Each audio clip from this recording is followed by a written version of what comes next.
So, of course, the AirPods Max marks the end of Apple's 2020 releases, and so it's time to look into the future and predict what Apple's going to be announcing next in 2021. And, of course, if 2021 doesn't end up being worse than 2020, then we should be on track to seeing a March event taking place on the 16th. Now, this is an event that Apple does occasionally for products they pretty much forgot to announce at the end of 2020. And of course, because 2020 was so catastrophic and the plague just destroyed all of Apple's plans, they have a bunch of products to release. And so today, let's delve into what we can expect at this March event. And let me tell you, it's going to be pretty jam-packed because unlike previous years, there is actually some big announcements that are happening at this event. So, without further ado, let's just delve into this. Make sure to like and subscribe, click that bell notification, and with that being said, let's just tuck in. So I've been reading up on all the leaks and rumors, and there seems to be 6 products we can expect at this event. So I'm going to break it down into 4 that I think are definitely happening or very likely to happen, and then 2 wildcards. So let's first delve into the product that I think is very, very, very likely to happen, and that is, of course, the infamous AirTags. So of course, if you've been keeping up with Apple leaks, then you know AirTags was supposed to happen back in like 2017 or 18. They still haven't been released, and nobody really knows the reason why. In fact, according to John Prosser, who is a very credible Apple leaker, he claims that there is no specific reason as to why AirTags has still not seen a release. In fact, he says there is no production issue, it's ready for release, but Timothy has decided not to release it yet, which is very odd. One likely-ish explanation I can think of is maybe the fact that in the climate we live in, AirTags doesn't really make a lot of sense. So in case you were out of the loop, AirTags is basically a tracker for items, so in case you lose it, it basically tracks it and tells you your precise location using other iPhones in the near vicinity. Now, I can't lie, this is pretty genius because it finds out a precise location of the lost item using other iPhones, and of course, Apple has access to many iPhones across the world, so of course, if you lose an item, AirTags is more likely to track and give you a precise location compared to other competitors. But, of course, that means you have to lose something, and of course, with us being at home 24/7, it is very rare that we lose things nowadays, and so AirTags, in that case, doesn't really fit our lifestyle anymore. Personally, I think Apple should just go ahead and release AirTags because they will never really be a huge product. Even before the COVID days, I don't think many people had tile trackers and tracking item object thingies, and it's a very niche market, so I'm kind of confused why Apple's going into this market in the first place.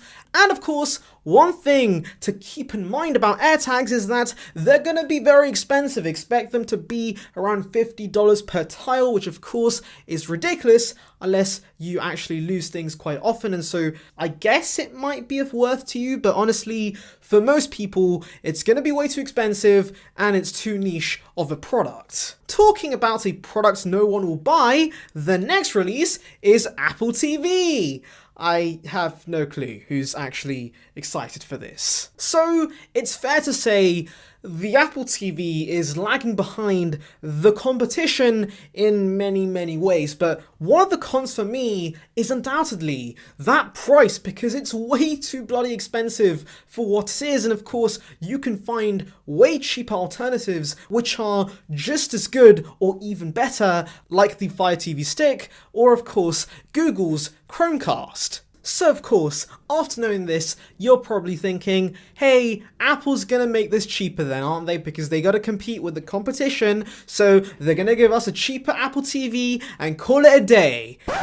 No, they're not doing that. In fact, they're keeping the price the same and they're throwing in an A12X in the Apple TV. Why? So yes, this is the rumor from very credible sources. I am very perplexed, but A12X in the Apple TV and a game controller to go with the Apple TV, because apparently Apple's still trying to push Apple Arcade, and they think that, hey, let's focus on gaming and make the Apple TV this fake and terrible console. Honestly, this is dumb. Apple Arcade doesn't have any good AAA titles, and so it's gonna fail. And the Apple TV focusing on gaming is just terrible. I mean, not many people will be gaming on an Apple TV. They're more likely to watch shows and TV, and so they should make it cheaper and more accessible to the people. There are some predictions that maybe Apple will introduce a cheaper Apple TV alongside this overpriced and overpowered Apple TV, but I think it's unlikely because Apple is trying to shove as many services down our throats. I mean, they even promote Apple Arcade in the settings page, so obviously they want us to subscribe to as many services, and so making the Apple TV this hub for Apple Arcade makes a lot of sense from their services standpoint. Anyways, enough of the boring stuff. Let's now get into the juicy stuff, and it begins with the iPad Pro. So it's fair to say the iPad Pro we got this year was a pretty minor refresh, and so Apple's planning to go big with the next generation iPad Pro. Namely, mini LED, and I've covered this many times. You can check out a video about it in the icon above, but essentially it's OLED, LCD coming together. I've said this so many times, but mini LED is gonna be perfect. It's gonna be really good, and you're gonna be noticing the much better dynamic range, the better colors, the better blacks, better everything. So it's gonna be a big change for the iPad. Of course, along with that, we should be getting A14X, possibly more RAM, and also possibly Final Cut and Pro apps on the iPad at last. Now this is undoubtedly the thing I'm looking forward to because I of course use a Mac solely for Final Cut, and so if Apple brings Final Cut to the iPad, I will gladly move away from the Mac because I do prefer the 2-in-1 style of the iPad, and so please, Apple, give us Final Cut and I will ditch the Mac forever.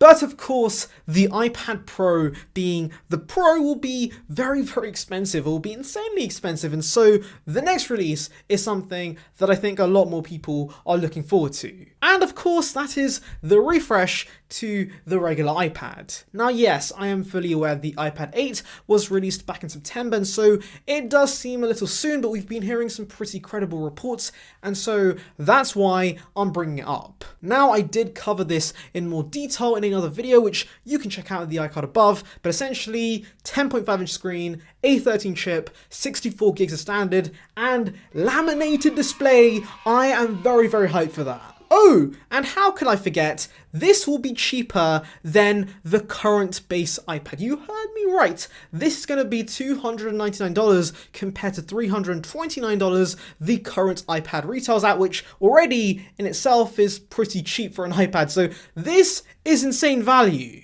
So that's pretty much what I see Apple releasing in March of 2021, but of course I mentioned a few wildcards, so let's briefly touch on that. So first is AirPods 3. Now, we've been waiting for AirPods 3 for a while. The last AirPods refresh was in 2019 of March, I believe, so it's roughly 2 years. We should be getting a redesign very soon, since the original AirPods have pretty much stayed the same in terms of design since their conception back in 2016, and of course, this is going to be giving the regular AirPods an AirPods Pro makeover. It's going to give it better sound, possibly better battery life, a smaller case. There are heaps of improvements with this AirPods 3, but of course, I am mentioning it in the wildcard category because there have been reports that there are some production delays, and so maybe we could see them release during April to May. And finally, I think there is a small chance we could see the iPad mini 6 also being released at this March event. Now, this iPad mini 6